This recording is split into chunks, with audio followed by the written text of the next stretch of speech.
அனைவருக்கும் வணக்கம். இன்னைக்கு நம்ம தமிழ்ல ஒரு ஃபீல் குட் படமா ரிலீஸ் ஆயிருக்கு அப்பத்தா படத்தோட கதையை பத்தி தான் பார்க்க போறோம். சோ வீடியோக்குள்ள போறதுக்கு முன்னாடி நம்ம சேனலை யாராவது சப்ஸ்கிரைப் பண்ணாம பாத்துக்கிட்டு இருக்கீங்க அப்படின்னா மறந்துடாம சப்ஸ்கிரைப் பண்ணி அப்படியே பக்கத்துல இருக்க அந்த பெல் ஐக்கானும் கிளிக் பண்ணிக்கோங்க. இந்த படத்தோட ஸ்டார்டிங் சீன்லயே பாத்தீங்கன்னா ஒரு அழகான கிராமத்தை காமிக்கிறாங்க. அந்த கிராமத்துல கண்ணம்மா அப்படின்ற ஒரு அப்பத்தா இருக்காங்க. அவங்களுக்கு ஊர் மக்கள் எல்லாருமே பயங்கர மரியாதையோட பயங்கர பாசமாவும் பாத்துட்டு வருவாங்க. அப்படியே கட் பண்ண இந்த அப்பத்தா பாத்தீங்கன்னா ஊருகா செய்யணுன்ற மாதிரி ஒரு இடத்துக்கு போவாங்க. குடிசை தொழில் மாதிரி வச்சு அங்க நிறைய பெண்கள் வேலைக்கு வச்சு அது மூலமா ஊருகாய ஊர் முழுக்க வித்துட்டு வராங்க. அண்ட் இவங்களோட டெய்லி வாழ்க்கை இதுதான் அப்படின்னு மாதிரி இவங்களோட ஆக்டிவிட்டிஸ் எல்லாத்தையும் காமிச்சு கட் பண்ணி கோவில்ல காமிக்கிறாங்க. இவங்களோட பையனுக்கு பாத்தீங்கன்னா கொஞ்ச நாள்ல பிறந்த நாள் வரப்போகுது. அந்த பிறந்த நாளுக்கு ஒரு அர்ச்சனையை மேற்கொள்ளணும் அப்படின்றதுக்காக அங்க இருக்கிற ஐயர் கிட்ட சொல்லி அர்ச்சனை எல்லாத்தையும் பண்ணிக்கிட்டே இருக்கும்போது இவங்களுக்கு உதவுற சக்தி அப்படின்ற பையன் பார்த்தீங்கன்னா இவங்க கிட்ட பேச ஆரம்பிக்கிறான். ஏன் அப்பத்தா கோயில எல்லாரும் முன்னாடியும் போய் சொன்னீங்க, உங்களோட பையன் டெய்லி பேசிக்கிட்டு இருக்க மாதிரி காமிச்சுக்கிட்டு இருக்கீங்கன்னு கேட்டா இவங்க மறுக்கிறாங்க. உனக்கு என்னடா தெரியும் என் பையனை பத்தி, அவ டெய்லி நைட்டு எனக்கு போன் பண்ணிட்டு தான் இருப்பான். நீ பகல்ல முழுக்க என் கூட இருக்கதால நைட் இருக்க மாட்டேன் இல்லையா, அதனால உனக்கு தெரியறது இல்ல, வாய்க்கு வந்தபடி எல்லாம் பேசாதன்னு சொல்ல கட் பண்ணி வீட்டுல காமிக்கிறாங்க. இறந்து போன இவங்களோட கணவர் முன்னாடி தான் பையனை நினைச்சு நிறைய விஷயங்களை பேசிக்கிட்டு இருக்காங்க. ஆனா அப்படியே கட் பண்ணி மறுபடியும் இவங்களோட டெய்லி வாழ்க்கையான ஊருகா ஃபேக்டரி போகணும்னு வண்டியில போய்கிட்டே இருக்கும்போது அந்த சமயம் பார்த்து இவங்களோட பையன் போன் பண்றான். பயங்கர ஹாப்பி ஆயிட்டுறாங்க. ஆனா இந்த விஷயத்த அந்த சக்தி கிட்ட சொன்னா ஏதாவது நினைச்சு போனோம்னு சொல்லி அங்க இருந்து தனியா வந்து என்னப்பா விஷயம் அப்படின்ற மாதிரி சிரிச்சுக்கிட்டே கேட்க, அவரும் இந்த மாதிரி நான் வீடை விற்கிறத பத்தி பேசியிருந்தேன்லமா, என்னம்மா முடிவு எடுத்திருக்கேன்னு கேட்க, அது உன் அப்பா காலத்துல இருந்து பாரம்பரியமா வாழ்ந்துகிட்டு இருக்க வீடு, அது விற்கணும் அப்படின்றதுல எனக்கு சுத்தமா உடன்பாடு இல்லப்பா. எதுக்கும் ஒரு வார்த்தை உன் பெரியப்பா கிட்ட கேட்டு பாத்துருவான்னு சொல்ல, நம்ம வீடு தானே அது, உனக்கு நான் எவ்வளவு கஷ்டப்பட்டாலும் பரவாயில்ல, ஆனா நீ அந்த வீட்டுல சந்தோஷமா இருக்கணும், ஒருத்திக்கு அவ்வளவு பெரிய வீடு எதுக்குமா, அந்த நெல்குடம்ல தங்கிக்கிட்டா என்ன அப்படின்னு மாதிரி கேட்டுக்கிட்டே இருக்கு. ஆனா இவங்க பாத்தீங்கன்னா மனம் இல்லாம அந்த வீடு பாரம்பரியமா நம்ம வச்சுக்கிட்டு இருக்குதுப்பா அப்படின்னு மாதிரி பேசிக்கிட்டே இருக்கும்போதே கட் பண்ணிட்டு பக்கத்துல சக்தி வர இருப்பா இல்லையா, இந்த விஷயம் அவனுக்கு தெரியக்கூடாது அப்படின்றதுக்காக, என்னப்பா அம்மா அங்க வரணுமா, இங்க நிறைய வேலைகள்லாம் இருக்குப்பா, நான் உங்ககிட்ட அப்புறம் பேசுறேன், நம்ம நைட்டுக்கு பேசிக்கலாம் என்ன அப்படின்னு மாதிரி போன்ல யாருமே இல்லைனாலும் போன் பேசுற மாதிரி ஆக்டிவ் கொடுத்து சக்தி கிட்ட போக அவர் ஒரு மாதிரி சிரிச்சுக்கிட்டே இருக்காரு. வண்டியில ஏறுங்க அப்பத்தா போகலான்னு சொல்ல, ஆனா இவங்க பாத்தீங்கன்னா எனக்கு கால் இருக்குடா,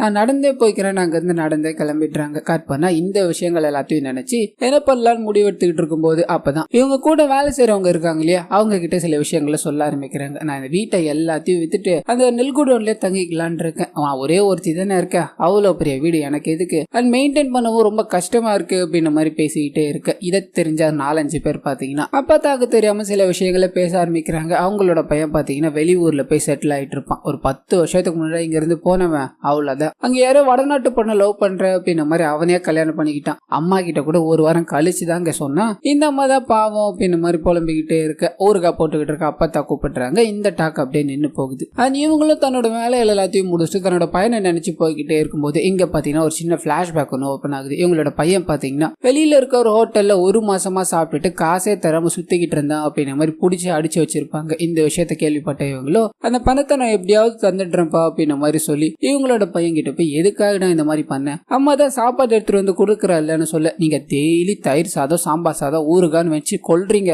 அந்த ஊறுகாய் வாசனையை பார்த்தாலே எனக்கு இரிட்டேட் ஆகுது, எங்க பார்த்தாலும் அந்த வாசனை தான், அதுல இருந்து தப்பிக்கணும்னு நினைச்சேன், அதனாலதான் இந்த மாதிரி பண்ணேன், இனிமேல் நீ எனக்கு சாப்பாடுலாம் கொடுக்காத, காசை கொடுத்துட்டு நான் வெளியே சாப்பிட்டுருக்கேன் அப்படின்ற மாதிரி மூஞ்சில வச்ச மாதிரி பேசியிருப்பார். கட் பண்ணி பிரசன்ட்டுக்கு வருது. மார்க்கெட் வந்து சில பொருட்கள் எல்லாத்தையும் வாங்கணும் அப்படின்ற மாதிரி நின்றுகிட்டே இருக்கு. அந்த சமயத்துல இவங்களோட பையன் மறுபடியும் போன் பண்றான். சிரிச்சுக்கிட்டே போன் எடுத்து பேசுறாங்க. என்ன நான் அங்க வந்து இருக்கணுமா, இங்க இவ்வளவு பேர் இருக்காங்கப்பா, சொந்தக்காரங்க எல்லாம் இருக்காங்க, இப்படி சொன்னா என்ன பார்த்தோம், நான் எப்படிப்பா அங்க வர்றது அப்படின்னு மாதிரிலாம் கேட்க, ஆனா இவங்களோட பையன் பாத்தீங்கன்னா விடுற மாதிரி தெரியல, நீங்க அங்கதான் வந்து இருந்தாகணும் அப்படின்னு மாதிரி சொல்லியிருப்பார் போல. போன்ல பயங்கரமா அழுகுறாங்க. ஆனா அந்த விஷயத்த வெளியே காட்டிக்காம, உன்னோட பையன் பிறந்தப்ப நான் வந்தது 10 வருஷம் கழிச்சு கூப்பிடுறேன், எனக்கு ஒரு மாதிரியா இருக்குப்பா, நான் என்ன பண்றதுன்னு தெரியல அப்படின்னு மாதிரி அழுதுகிட்டே போனை வைக்க, கட் பண்ணி ஊருக்கு கிளம்பணும் இல்லையா, அதுக்கு உண்டான வேலைகளை பார்க்க ஆரம்பிக்கிறாங்க. என் பையன் கூப்பிட்டுருக்கான், நாங்க போய் அங்கேயே இருந்தாலும் இருந்துருவோமா, உறவுன்னு சொல்லிக்க அவங்க தான் இருக்காங்க, கடைசி காலத்துல அவங்க கூட இருந்துட்டு போறேன்னு சொல்ல இவங்க ஊருகா வச்சு மெயின்டைன் பண்ணிக்கிட்டு இருந்தாங்க. இப்ப இவங்க போனாங்கன்னா நாங்க என்ன பண்றது அப்படின்னு மாதிரி அங்க இருக்க எல்லாரும் கேட்க, இவங்களோட சீக்ரெட் மசாலாவான ஒரு மசாலாவை எடுத்து ஒரு கப்பு கொடுக்குறாங்க. இந்த கப்புல இருக்கிறத கொஞ்சமா போடுங்க, காலி ஆயிடுச்சுன்னா போன் பண்ணி சொல்லுங்கடி, என்னோட கைப்பகுவத்தை நான் யார்கிட்டயும் சொல்ல மாட்டேன், போன் பண்ணீங்கன்னா நான் அனுப்பி வைக்கிறேன் அப்படின்னு மாதிரி சொல்லிட்டு பையனுக்கும் பேரனுக்கும் தேவையான எல்லா தின்பண்டங்களையும் எடுத்துக்கிட்டு எடுத்துக்கிட்டு அண்ட் ஊருக்காவும் எடுத்துக்கிட்டு சந்தோஷமா ட்ரெயின்ல கிளம்புறாங்க. அண்ட் ஊர் மக்கள் எல்லாருமே போயிட்டு வாங்க அப்பத்தா அப்படின்ற மாதிரி வழி அனுப்பி வைக்க கட் பண்ணி ஒரு சின்ன பிளாஷ்பேக் வந்து காமிக்கிறாங்க. இவங்களோட பையன் பாத்தீங்கன்னா இங்க தான் ட்ரெயின் ஏறி போயிருப்பான். நீங்க அடிக்கடி போன் பண்ணாதீங்கம்மா, நானே போன் பண்றேன், எனக்கு நிறைய படிக்கிற வேலை எல்லாம் இருக்கு அண்ட் டெய்லி பணம் அனுப்பணும், அதை மறந்துடாதீங்கம்மா அப்படின்ற மாதிரி அடமெண்டா சொல்லிட்டு கிளம்பி இருப்பான். பிரசன்ட்டுக்கு வருது. இந்த மாதிரி ட்ரெயின்ல ஏறி உட்காந்ததும் கட் பண்ணி சென்னையில காமிக்கிறாங்க. இறங்குனதும் அங்க இருக்கிற ஒரு நபர் மூலமா தன்னோட பொருட்கள் எல்லாத்தையும் தூக்கி வந்துகிட்டே இருக்க கட் பண்ணி இவங்களோட வீட்டுல இருக்க பையனை காமிக்கிறாங்க. தன்னோட அம்மாவை பிக் பண்ண வராம பயங்கரமா தூங்கிட்டே இருந்திருப்பாரு. அம்மா நேத்து நைட்டு ஃபுல்லா வேலை செஞ்சா, அதனால தூங்கிட்டேன், நான் அட்ரஸ் மெசேஜ் பண்றேன், ஆட்டோக்காரங்கிட்ட கொடுத்தா அவனே கூட்டு வந்து விட்டுற போறான்னு சொல்ல இவங்க ஆட்டோக்காரங்கிட்ட கொடுக்கறாங்க. கட் பண்ணி ஒரு அபார்ட்மெண்ட் இருக்கும், அந்த அபார்ட்மெண்ட்டுக்கு வர மாதிரி காமிக்கிறாங்க. அங்க வந்ததும் செக்யூரிட்டி கிட்ட போய் பாவாடை சாமி இங்க இருக்கானான்னு கேட்க அவருக்கு ஒன்னும் விளங்கல. இந்த 8B இருக்கானேப்பா, அவன் தான் என் பையன் பாவாடை சாமின்னு சொல்ல, ஐயா அவர் பேரு சாம்மா, அவரோட அம்மாவா நீங்க அப்படின்ற மாதிரி வழிய சொல்லி அனுப்பி வைக்கிறார். ஆனா அந்த ஆட்டோ டிரைவரும் பொருட்கள் எல்லாத்தையும் ஏத்தி வந்துகிட்டே இருக்கும்போது லிப்ட்ல எல்லா பொருட்களையும் கொட்டி போயிடுது. அண்ட் ஏற்கனவே லிப்ட்ல பாத்தீங்கன்னா ஒரு பை கடந்து இருக்கும். அந்த பையன் இந்த அம்மாவோடது தான் அப்படின்ற மாதிரி முடிவு பண்ணி ஆட்டோக்காரர் எல்லாத்தையும் எடுத்து வச்சு அப்பதான் கூப்பிட்டுக்கிட்டு அந்த டோர் நம்பரை தேடி போய்கிட்டே இருக்காரு. ஆனா அந்த டோர் நம்பரை போய் திறக்க உள்ள இருந்து ஒரு நாய் லோல்லுன்னு கொலைக்க ஆரம்பிக்குது. இதை பார்த்த உடனே அப்பதான் தெரிச்சுக்கிட்டு ஓட ஆரம்பிக்கிறாங்க. கூடவே சேர்ந்து ஆட்டோ டிரைவரும் ஓடி போய் 2 பேரும் பொத்துன்னு ஒரு இடத்துல விழ இவங்க மருமக வந்து எல்லாத்தையும் சரி பண்ணி உள்ள கூட்டு போறாங்க. எனக்கு கொஞ்சம் கொஞ்சம் தமிழ் இப்ப தெரிஞ்சிருச்சு, நீங்க என்ன பேசினாலும் புரியும், ஆனா பதில் பேசுறதுக்கு தான் கொஞ்சம் தடங்களா இருக்கும் அப்படின்ற மாதிரி கஷ்டப்பட்டு பேசி உள்ள கூட்டு போய் எல்லா பணிவிடைகளையும் செய்யறாங்க. ஆனா அந்த நாய் குலைச்சிக்கிட்டே இருக்கு, அந்த நாயை மட்டும் கொஞ்சம் தள்ளி வைங்கம்மான்னு சொல்லி கட் பண்ணி இவங்களோட பையனும் அவங்களோட மனைவியும் பேசிக்கிற மாதிரி காமிக்கிறாங்க. ஓ அம்மா ஏன் அப்படி பயந்துகிட்டு இருக்காங்க, அவங்களுக்கு என்னாச்சு அப்படின்ற மாதிரி கேட்க சின்ன வயசுல ஒரு நாய் கடிச்சிருச்சு, அதுல இருந்து அவங்கள நாயை பார்த்தா ரொம்ப பயம், ஆனா நீ ஒன்னும் வரி பண்ணிக்காத, அவங்க இதெல்லாத்தையும் ஈஸியா ஹேண்டில் பண்ணிப்பாங்கன்னு சொல்ல கட் பண்ணி அப்பத்தாவ காமிக்கிறாங்க. காலையில குளிச்சு முடிச்சுட்டு நிம்மதியா ரூமை விட்டு வெளியும் போது நாய் பாத்தீங்கன்னா லொல்லுன்னு குலைக்குது. பயந்து போனவங்களும் தன்னோட பேரங்கிட்ட போய் அந்த நாய் எப்படியாவது வெளியே அனுப்பி விட்றா, நாய் இங்க என்னடா பண்ணிக்கிட்டு இருக்குன்னு சொல்ல அவனும் பாத்தீங்கன்னா வெளியில ஒரு இடத்துல வச்சு லாக் பண்ணிட்டான். இதை பார்த்த இவங்க அப்பாவும் நாய் கத்திக்கிட்டே இருக்கு, அதுக்கு சாப்பாடை போட்டுட்டு அப்படின்ற மாதிரி சொல்லி சாப்பாடை கொஞ்சம் வைக்கிறாங்க. கட் பண்ணா இவங்களை எதுக்காக கூப்பிட்டாங்க அப்படின்ற விஷயம் ரிவீல் ஆகுது. இவங்க பாத்தீங்கன்னா தான் பையன் கூட இருக்கணும் அப்படின்ற மாதிரி நிறைய ஆசைகளோட வந்திருப்பாங்க இல்லையா, ஆனா அங்க கூப்பிட்டதுக்கான விஷயமே வேற.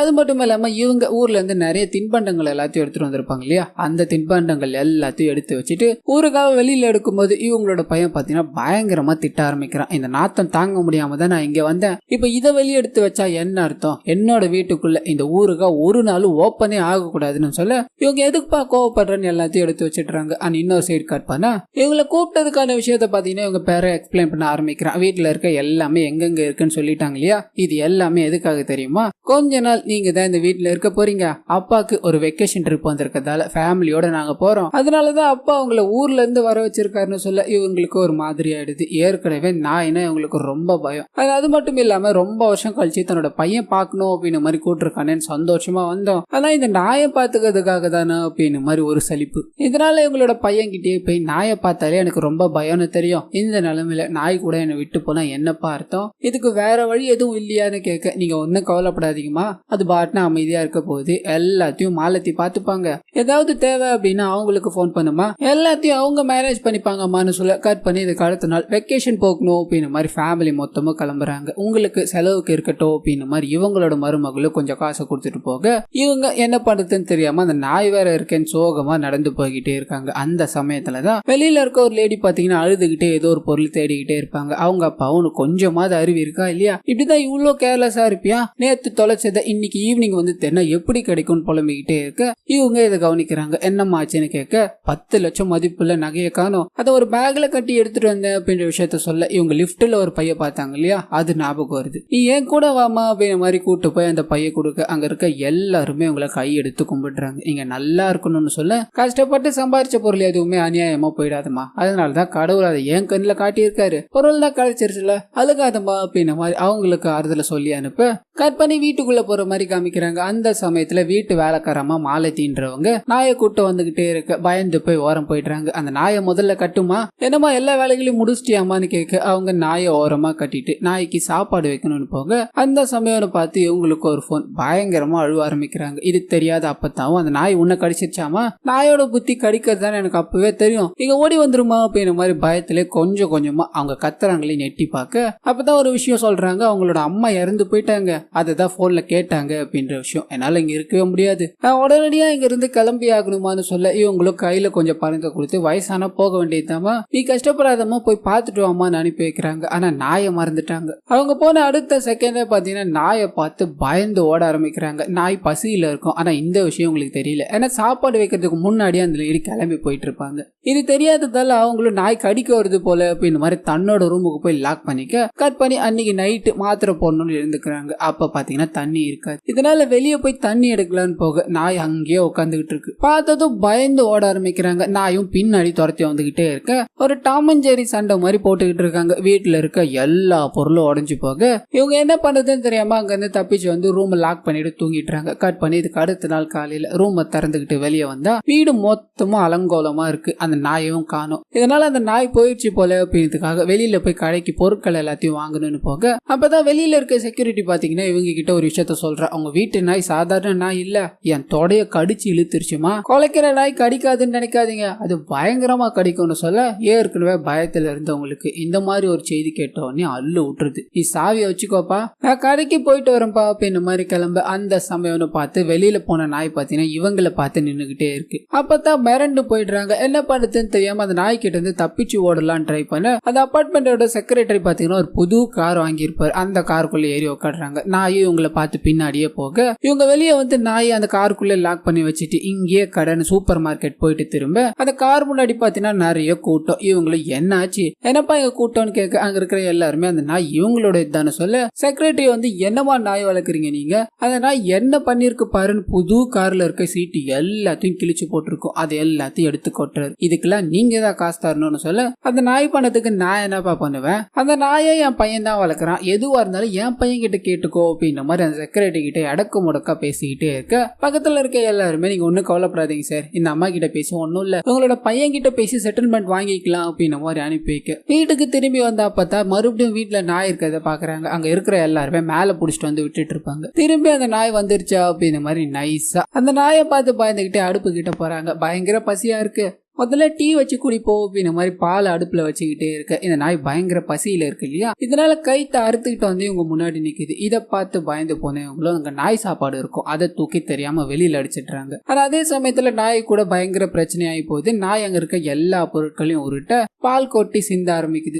இதை கவனிச்ச அந்த நாயும் பாத்தீங்கன்னா ஓடி போய் அந்த பாலை குடிச்சுக்கிட்டே இருக்க இப்ப மாட்டு நல்ல வகையா அப்படின்ற மாதிரி ஒரு பெட்டி எடுத்து அந்த நாயை அப்படியே மூடி பாத்ரூம் குள்ள தள்ளி கதவை சாத்தி விட்டுடுறாங்க. இங்கே கடை அதுதான் உனக்கு நல்லது அப்படின்ற மாதிரி சொல்லி இவங்க ரூமுக்கு போக கரெக்டா இவங்களோட பையன் போன் அடிச்சு என்னமா பண்ணி வச்சிருக்கீங்க, நிறைய கம்ப்ளைண்ட்ஸ் காலா வந்திருக்கு, அங்க என்னதான் நடக்குதுன்னு கேட்க இவங்க கடுப்பாயிடுறாங்க. ஒண்ணு அந்த வீட்டுல அந்த நாய் இருக்கணும் இல்ல நான் இருக்கணும், எது இருக்கணும் நீ தான்பா முடிவு பண்ணணும்னு சொல்ல அவர் பாத்தீங்கன்னா அந்த சண்டை பிரச்சனையில கட் பண்ணிட்டு போயிட்டு இருப்பாரு. இது தெரியாத இவங்களுக்கு கட் ஆயிடுச்சு போல மறுபடியும் போன் பண்ண போன் ரீச்சே ஆகல. இதனால எதுவும் பண்ண முடியல அப்படின்ற மாதிரி இவங்களோட பெட் மேல தூங்க ஆரம்பிக்க பாத்ரூம் குள்ள லாக் பண்ணி வச்சிருக்காங்க இல்லையா, அந்த நாய் பாத்தீங்கன்னா அங்க தப்பிக்கணும்ன்றதுக்காக என்னென்னமோ பண்ணி பாக்குது. அப்போ அது கழுத்துல இருக்கிற கயிறு பாத்தீங்கன்னா அங்க இருக்கிற குழாயில மாட்டி குழா பிச்சுக்கிச்சு அதுல இருந்து தண்ணி கொட்டுன்னு கொட்ட ஆரம்பிக்க எங்களோட வீடு முழுக்க தண்ணி பரவுது. ஆனா அதையும் தாண்டி வீட்டு வெளியில எல்லாத்துலயும் போய் அங்க பாத்தீங்கன்னா டிரான்ஸ்பார்மர் எல்லாம் இருக்கும், அது எல்லாத்தையும் விழுந்து வெடிச்சு போய் அங்க இருக்கிற எல்லா கரண்ட்டும் போகுது. ஆனா அதையும் தாண்டி அந்த செக்ரட்டரி இருக்கா இல்லையா, அவர் என்ன கரண்ட் போயிடுச்சுன்னு வெளியே வர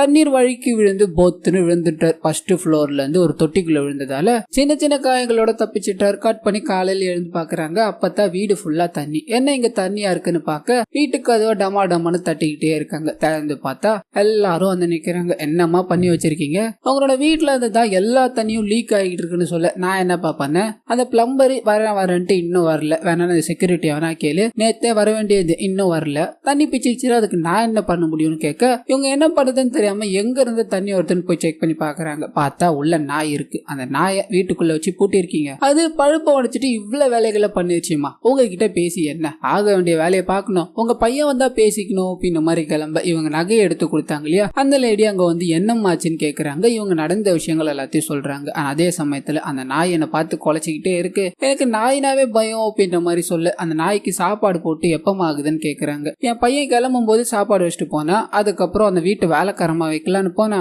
அதுக்குள்ள இந்த மாதிரி ஆயிடுச்சுன்னு சொல்ல இவங்களுக்கு ஒன்னும் புரியல. இவ்வளவு நேரம் சாப்பிடாம இருந்தா அது என்னமா, அதனாலதான் கத்துது. ஆமா நாய் சாப்பாடு எங்கன்னு கேட்க அதை தான் இவங்க தூக்கி அடிச்சிட்டாங்க இல்லையா, அது இல்லைன்றாங்க. இதனால நாய்க்கு என்ன கொடுக்கறதுன்னு கேட்டுக்கிட்டே இருக்கும்போது அந்த லேடி இருக்காங்க இல்லையா, நான் என்னோட தாத்தா வீட்டுல மதுரையில இருந்தேன், அப்ப நாங்க 4 நாய் வளர்த்தோமா, 2 நாள் நான்வெஜ் கொடுப்போம், மத்த நாள் எல்லாமே தயிர் சாதம் தான் கொடுப்போம்னு சொல்ல இவங்களுக்கு ஸ்ட்ரைக் ஆகுது. நாய் இந்த தயிர் சாதத்தெல்லாம் சாப்பிடுமா, எனக்கும் பயங்கரமா பசிக்குது, இந்த ஜீவனுக்கும் சேர்த்து சாப்பாடு செய்யற அப்படின்ன மாதிரி மத்த வேலைகளை எல்லாத்தையும் பார்க்க ஆரம்பிக்க இந்த லேடி இருக்காங்க இல்லையா, அவங்க இன்னும் 2 பேரை கூட்டு வந்து வீட்டுல அலங்கோலமா கிடக்கிற எல்லா பொருட்களையும் எடுத்து கிளீன் பண்ணிக்கிட்டே இருக்க அப்பதான் சாப்பாடு செஞ்சு அங்க எடுத்துட்டு வராங்க. இந்த லேடி கூட உட்காந்து சாப்பிட்டுக்கிட்டே இருக்க தொட்டுக்க ஊறுகாய் வைக்கிறாங்க. ஆனா அதுக்கு முன்னாடி நாய்க்கு கொஞ்சம் தயிர் சாதத்தை வைக்க அழகா சாப்பிட்டுக்கிட்டே இருக்கு. வாயில்லாத ஜீவன் பசிக்க அழுகுதுன்னு தெரியாம இவ்வளவு பண்ணிட்டேன், நீ சாப்பிட்டு தங்கம் அப்படின்னு மாதிரி கொஞ்சம் கொஞ்சமா அப்ரோச் பண்றாங்க. ஆனா அதே சமயத்துல ஊறுகாவை சாப்பிட்ட அந்த லேடியும் இந்த மாதிரி ஊறுகாய் என்னோட வாழ்க்கையில நான் சாப்பிட்டதே கிடையாது, ரொம்ப டேஸ்டா இருக்கு, எனக்கு இன்னும் கொஞ்சம் கிடைக்குமான்னு கேட்க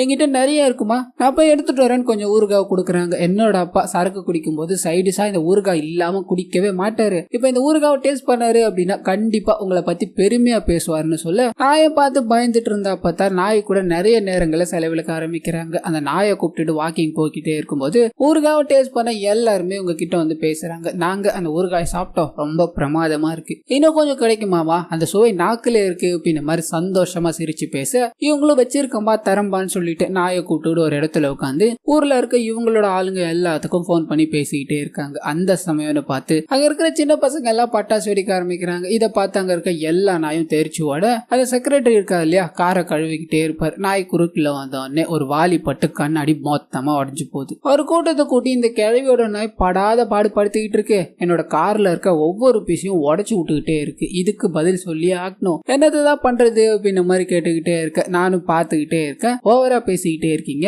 பட்டாசு வெடிச்சதாலதான் நாய் அப்படி பண்ணிச்சு, பட்டாசு வெடிச்சுதான் தீபாவளியை கொண்டாடணும்னு எதனா இருக்கான்னு, தீபாவளி எதுக்காக கொண்டாடுறாங்க தெரியுமா அப்படின்ன மாதிரி எல்லா விஷயங்களையும் பேசி நம்ம பட்டாசு வெடிக்காம தீபாவளியை கொண்டாடலாம், அந்த ட்ரெடிஷனல் கொண்டு வாங்க அப்படின்ன மாதிரி கேட்க அங்க இருக்கிற எல்லாருமே நேரத்துக்கு காலத்துக்கு அந்த மாதிரி நம்ம மாறிக்கிட்டே இருக்கணும். அந்த காலத்துல நிறைய இடங்கள் இருந்தது, அதனால காலையில இருந்து நைட் வரையும் பட்டாசு வெடிச்சுக்கிட்டே இருந்தாங்க. இப்போ எல்லாமே வயசானவங்க தான் இருக்காங்க, அதனால நம்ம இதை ஃபாலோ பண்ண என்ன அப்படின்ற மாதிரி சொல்ல அழகா பாட்டி ஒரு பாட்டு பாட அங்க இருக்கிற எல்லாருமே ட்ரெடிஷனலான முறையில அமைதியான முறையில தீபாவளியை கொண்டாடுறாங்க. ஆனா அப்படியே கட் பண்ணி வீட்டுக்கு போக நாய் பாத்தீங்கன்னா பசியில காத்துக்கிட்டு இருக்கு. உனக்கு சாப்பாடு போடுறா தங்கம்னு தயிர் சாத்துல அந்த ஊறுகாயை மிக்ஸ் பண்ணி சாப்பாடு போட்டு தூங்குறாங்க. கட் பண்ணி காலையில எழுந்து பார்த்தா ரத்த வாந்தி எடுத்து அந்த நாய் எழுந்திருக்க முடியாத நிலைமையில இருக்கு. என்ன பண்றதுன்னு தெரியாம இவங்களுக்கும் உதவுற அந்த பெண்ணை கூப்பிட்டுக்கிட்டு வேகமா ஹாஸ்பிட்டல் போக நாய்க்கு சிகிச்சை அளிக்கிறாங்க. நாய்க்கு என்ன ஆச்சுன்னு தெரியல, கடவுளை நீ தான் காப்பாத்தணும் அப்படின்னு மாதிரி கடவுளை வேண்டிக்கிட்டே இருக்கும்போது டாக்டர் வெளியே அவரு நாய்க்கு என்னமா கொடுத்தீங்கன்னு கேட்க தயிர் சாதமும் ஊறுகாவும் சொல்றாங்க. உப்பு காரம் இது எல்லாமே நாய்க்கு விஷம் மாதிரிமா,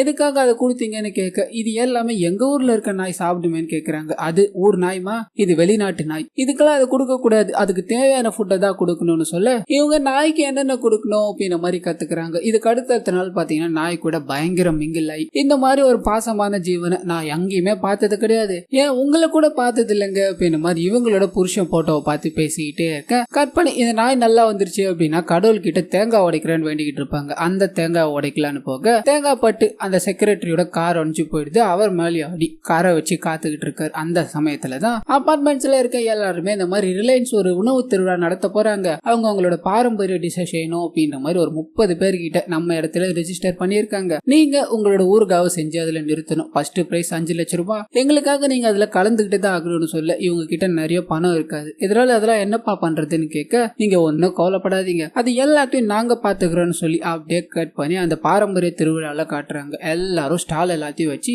நிறைய விதமான உணவுப் பொருட்களை அங்க வச்சிருப்பாங்க. அதுல இந்த அப்பத்தாவும் தன்னோட ஊறுகாவை ப்ரொமோட் பண்ணி வச்சிருக்க இந்த விஷயத்த பாத்தீங்கன்னா அந்த செக்ரட்டரி பாக்குறாரு. இந்த அம்மா எப்படி இங்க வந்தாங்க, இந்த அம்மாவால நான் நிறைய அனுபவிச்சிருக்கேன்பா, இப்போ என்னோட சீனியர் ஆபீசர் இங்க வந்து ஏதாவது கலவரம் ஆச்சுன்னு வையன் என் வேலைக்கே ஆபத்தாயிடும், இவங்களை யாரும் விட்டா அப்படின்ற மாதிரி அந்த அம்மாவை முதல்ல இங்க இருந்து கலைஞ்சு போக சொல்ல இந்த ஸ்டாலை நாங்க எங்க பேர்ல ரிஜிஸ்டர் பண்ணிருக்கோம், அவங்க இருக்கணுமா வேணாமா அப்படின்ற மாதிரி முடிவு பண்ண வேண்டியது நாங்க தான், நீங்க எப்படி அவங்கள போக சொல்ல நாங்க இருக்க எல்லாருமே சண்டைக்கு போக இந்த ஸ்டாலை யார் வாங்குறாங்களோ அவங்க தான் இந்த உணவுப் பொருட்கள் எல்லாத்தையும் வைக்கணும். இந்த ஜட்ஜஸ் வந்து கேட்டாங்கன்னா நீங்க என்ன சொல்ல போறீங்க, ஒழுங்கு மாதிரிதான் இங்க இருந்து போயிடுங்க, தேவையில்லாம பிரச்சனை பண்ணாதீங்கன்னு சொல்லிட்டு போய்கிட்டே இருக்க இந்த அப்பத்தாவும் உங்களால எதுக்குப்பா பிரச்சனை, நான் இன்னும் கொஞ்ச நாள் இருப்பேனா, அதுக்கப்புறம் நீங்க தானப்பா ஒருத்தருக்கு ஒருத்தர் முகம் கொடுத்து பார்த்து பேசிக்கணும், என்னால எந்த பிரச்சனையும் வேணாம், நான் இங்க இருந்து கிளம்பிக்கிறேன் அப்படின்ற மாதிரி அப்பத்தாவும் அங்க இருந்து கிளம்ப ட்ரை பண்ண. இதை பார்த்து அங்க இருக்க எல்லாருமே அப்பத்தாவை போக சொன்னா நம்ம எல்லாரும் போக சொன்ன மாதிரி தான் நம்ம எல்லாருமே கிளம்பலாம் வாங்கன்னு சொல்ல ஒரு 30 ஸ்டால் பாத்தீங்கன்னா அவங்க போட்டிருப்பாங்க. என்ட்ரன்ஸ்ல இருந்து ஸ்டார்ட் ஆகும். அந்த 30 ஸ்டால்ல இருக்கிறவங்களும் கிளம்பி போக இந்த விஷயம் செக்ரட்டரிக்கு தெரிய வருது. உங்க சீனியர் ஆபீசர் வரும்போது என்ட்ரன்ஸே காலியா இருந்தா என்ன ஆகும், என்னடா இப்படி பண்ணிட்டீங்கன்னு சொல்ல இவரும் வேக வேகமா அப்பத்தா கூட இருக்கிற நபரை கூப்பிட்டு நீங்க எப்படின்னா நாசமா போங்க, எதையோ வச்சுட்டு போங்க, என் வேலைக்கு மட்டும் வேட்டு வச்சிடாதீங்கன்னு சொல்ல எல்லாரும் திரும்பி வந்துடுறாங்க. அதே சமயத்துல ஜட்ஜஸ் எல்லாரும் வந்து உணவுப் பொருட்களை டேஸ்ட் பண்ணி பார்த்துக்கிட்டே இருக்க மத்த ஸ்டால் வச்சவங்க எல்லாரையும் காமிக்கிறாங்க. அங்க ஒரு ஊறுகாய் கடை இருக்கு, ரொம்ப சூப்பரா இருக்கு அப்படின்ற மாதிரி எல்லாரும் டேஸ்ட் பண்ணி வாங்கிக்கிட்டே இருக்க இதே சமயத்துல வெக்கேஷனை முடிச்சுட்டு வர அப்பத்தாவோட பையனை காமிக்கிறாங்க. வீட்டுக்கு வந்து பார்த்தா வீடு அலங்கோலமா இருக்கு. பயங்கர கோவத்துல தன்னோட அம்மாவை பார்க்கணும் அப்படின்ற மாதிரி கார் எடுத்துக்கிட்டு கிளம்பிக்கிட்டே இருக்க இன்னொரு சைடு அந்த ஈவெண்ட்டை நடத்துறவர் வராரு. என்னையா எல்லாம் பக்கவா இருக்கா அப்படின்ற மாதிரி பேசிட்டு ஜட்ஜ் கிட்ட போக அவங்க எல்லாருமே அந்த ஊறுகாவை பார்த்து வியந்து போயிருக்காங்க. அது இதை மார்க்கெட்டிங் பண்ணோம் அப்படின்னா நமக்கு நல்ல ரீச் இருக்குன்னு சொல்ல கட் பண்ணி மேடையில் எல்லாருக்கும் ஊறுகாய் வாழ்க்கையில ஒரு இன்றியமையாததான் இருக்கு, அதுதான் சாப்பாடு அப்படின்ற மாதிரி நான் இங்க சொல்ல வரல, ஆனா அது தொட்டுக்கிட்டு சாப்பிட்டாதான் சாப்பாடே முழுமையடையுது. அப்படிப்பட்ட ஊறுகாவை செஞ்சு அந்த கண்ணம்மா அப்படின்ற அப்பத்தாவை மேடைக்கு அழைக்கிறேன்னு சொல்ல அவங்க சந்தோஷமா மேடைக்கு வராங்க. ஆனா அதே சமயத்துல அந்த செக்ரட்டரியும் கூப்பிட்டு உங்க டேலண்ட்டை கண்டுபிடிச்சவருக்கு நீங்க என்ன சொல்ல விரும்புறீங்கன்னு கேட்க அப்பத்தா பயங்கர சந்தோஷமா இருப்பாங்க. ஆனா அதே சமயத்துல இந்த சைடு இவரும் நம்ம பண்ணிருக்க விஷயங்கள்ல வேற நம்மளை பத்தி என்ன சொல்ல போறாங்களோ அப்படின்ற மாதிரி திக் திக்கு நின்றுகிட்டு இருக்க அவங்க பாத்தீங்கன்னா இவர் பார்க்கறது அப்படி இருக்காரு, ரொம்ப தங்கமான மனுஷன். அவர் முகத்தை பார்த்தோம்ல அவங்க நல்லவங்களா கெட்டவங்களா அப்படின்ற மாதிரி என்னால கண்டுபிடிக்க முடியும். தம்பி ரொம்ப நல்ல மனசுக்காரன்னு சொல்ல இவரோட கெட்ட எண்ணங்கள்லாம் ஒளிஞ்சு போய் அப்பத்தாவை கை எடுத்து வணங்குறாரு. அப்படியே கட் பண்ணி அப்பத்தாக்கு விருது எல்லாத்தையும் கொடுத்து 5 லட்சம் பரிசு தொகை எல்லாத்தையும் கொடுத்துக்கிட்டே இருக்கும்போது அவங்க பையன் அங்க வேகமா வரான். இங்க என்ன நடந்துகிட்டு இருக்குன்னு சொல்ல அவரோட அம்மாவோட ஊருகாக்கு முதல் பரிசு கிடைச்சிருக்குன்றாங்க. இந்த கருமத்தை இங்க எடுத்துட்டு வந்து அசிங்கப்படுத்திட்டு இருக்கீங்களா, ஊரை விட்டு ஊரை வந்து அசிங்கப்படுத்த ஆரம்பிச்சிட்டீங்களா அப்படின்ற மாதிரி அங்க இருக்க எல்லாத்தையும் தூக்கி போட்டு உடைச்சு இது என்னோட அம்மாக்கும் எனக்கும் இருக்க பிரச்சனை, யாரும் தலையிட வேண்டாம் அப்படின்ற மாதிரி தகாத வார்த்தைகள்ல பேசிட்டு நீங்க இருக்கிறதே எனக்கு பிரச்சனை தான் சொல்லிட்டு கிளம்ப அன்னைக்கு நைட்டு இதை நினைச்சு பயங்கரமா அழுதுகிட்டே இருக்காங்க. நான் வீட்டு பத்திரம் நகை அப்படின்ற மாதிரி எல்லாத்தையும் அங்க எடுத்து வச்சுட்டு இதுக்கு மேல இங்க இருக்கக்கூடாது அப்படின்ற மாதிரி பொருட்கள் எல்லாத்தையும் எடுத்துட்டு கிளம்பிடுறாங்க. அப்படியே கட் பண்ணி ரயில்வே ஸ்டேஷன்ல ட்ரெயின் ஏறலான்னு போக இவங்க பின்னாடியே பாத்தீங்கன்னா அந்த நாய் வந்துகிட்டே இருக்கும். நான் எல்லார்கிட்டயும் சொல்லாம தான் வரணும்னு நினைச்சேன், அதனாலதான் உங்ககிட்டயும் சொல்லல, ஆனா நீ என்ன பாக்கணும்னு ஓடியே வந்துட்டியாப்பா அப்படின்னு ஒரு அந்த நாயை கொஞ்சிக்கிட்டே இருக்க கட் பண்ணி இந்த சைடு காமிக்கிறாங்க. அந்த செக்ரட்டரி பாத்தீங்கன்னா அந்த அப்பத்தா உள்ள இல்லையான்னு கேட்டுட்டு எங்களோட கம்பெனி அந்த ஊறுகாயை பிராண்ட் பண்ணணும் அப்படின்னு மாதிரி முடிவு பண்ணிருக்காங்க, அதனால அப்பத்தா கிட்ட இந்த லெட்டரை கொடுத்துறீங்கன்னு சொல்லி அவங்களும் வேகமா உள்ள வந்து பாக்குறாங்க. அப்பத்தாவை காணும். ஒரு லெட்டர் எழுதி வச்சுட்டு போயிருப்பாங்க. அந்த லெட்டரை எடுத்துட்டு போய் அப்பத்தாவோட பையன் கிட்ட கொடுக்க அதுல பாத்தீங்கன்னா அவங்களோட மொத்த சொத்தம் அங்க வச்சுட்டு போயிருக்கேன், நான் எந்த கோவத்திலயும் எந்த மன கஷ்டத்திலயும் போகலப்பா, என்னோட பையன் நல்லா இருக்கட்டும் அப்படின்னு மாதிரி முடிவு பண்ணிட்டு அங்க இருந்து கிளம்புனதை எழுதி வச்சிருப்பாங்க. அப்படியே கட் பண்ணி சில மாசங்கள் கழிச்சு காமிக்கிறாங்க. கலெக்டர் பாத்தீங்கன்னா அப்பத்தாவை பார்க்கணும் அப்படின்றதுக்காக ஒரு இடத்துக்கு வந்திருப்பாங்க. அது அப்பதான் பாத்தீங்கன்னா தான் பையன் கிட்ட இருந்து வந்ததுக்கு அப்புறமா ஒரு ஊறுகாய் கம்பெனி நடத்தி வேலை செஞ்சுக்கிட்டு இருந்திருப்பாங்க. கலெக்டர் வந்திருக்காருன்னு விஷயம் தெரிஞ்சு போய் பார்க்க கலெக்டர் பாத்தீங்கன்னா உங்களுக்கு தேசிய அளவுல உமன் என்பவருக்கான விருது கிடைச்சிருக்கு, அதை சொல்லி வாழ்த்து தெரிவிச்சுட்டு போகலாம் தான் வந்தேன்னு சொல்ல இவங்களுக்கு பயங்கர சந்தோஷம். அண்ட் கூட இருக்கிறவங்களும் டெல்லிக்கு போய் அவார்டு வாங்க போறாங்க, பிளைட்ல போய் வாங்க போறாங்க அப்படின்ற மாதிரி சந்தோஷப்பட்டுக்கிட்டே இருக்க அந்த அபார்ட்மெண்ட்ல இருக்க எல்லாரும் வீடியோ கால்ல பேச ஆரம்பிக்கிறாங்க. அப்பதான் டெல்லிக்கு போய் அவார்டு வாங்க போறாங்க, எனக்கு ரொம்ப சந்தோஷமா இருக்கு அப்படின்ற மாதிரி சிரிச்சு பேசிக்கிட்டே இருக்க அப்பதான் எங்களோட பையன் பேசுறான், என்ன நீங்க மன்னிக்க மாட்டேன்னு தெரியுமா, ஆனா சாபம் மட்டும் விட்டுறாத மாதிரி சொல்ல என்னப்பா இந்த மாதிரி எல்லாம் பேசிக்கிட்டு இருக்க, வயிற்றுல இருக்கும்போது என்ன எட்டி உதைச்ச வலியை தாங்கிக்கிட்டு நான் உன்னதான் பாத்துக்கிட்டு இருந்தேன், அண்ட் பிறந்ததுக்கு அப்புறமும் என்ன நிறைய வாட்டி எட்டி உதைச்சிருக்கு, அப்பெல்லாம் நான் வலியை தாங்கிக்கிட்டு தான் என் பையன் நல்லா இருக்கணும் அப்படின்ற மாதிரி நிறைய வேலைகளை பார்த்திருக்கேன், இதுக்கு மேலேயும் நடக்கும்னு எனக்கு தெரியும், பெத்த பிள்ளைக்கு சாபம் விடுறவ அம்மா கிடையாதுப்பா, தான் பையன் என்ன தப்பு பண்ணாலும் அதை மன்னிச்சு ஏத்துக்கிறவதான்ப்பா அம்மா அப்படின்ற மாதிரி சொல்லி நீ அம்மாவை புரிஞ்சுக்கிட்டதே போதும் அப்படின்ற மாதிரி அழுகுறாங்க. எதிரில் இருக்க இவங்களோட பையனும் அம்மா கூட்டு போன நம்ம நாய் எங்கம்மான்னு கேட்க கட் பண்ணி அந்த நாயை காமிக்கிறாங்க. அப்பத்தா பின்னாடி வண்டியிலேயே ஓடிட்டு வந்துகிட்டே இருக்கும். வாமா என் தங்கமே அப்படின்ற மாதிரி அப்பத்தா கூட்டு போய்கிட்டே இருக்க இந்த படத்தை இதோட முடிக்கிறாங்க. சோ கண்டிப்பா இந்த படம் உங்க எல்லாருக்கும் பிடிச்சிருக்கோ அப்படின்ற மாதிரி நம்புறேன். இதே மாதிரி நிறைய மூவிஸ் அண்ட் சீரிஸோட எக்ஸ்பிளனேஷன் நீங்க பார்க்கணும்னு ஆசைப்பட்டீங்கன்னா மறந்துடாம நம்ம சேனலை சப்ஸ்கிரைப் பண்ணி உங்க ஃப்ரெண்ட்ஸ் அண்ட் ஃபேமிலிக்கு ஷேர் பண்ணுங்க.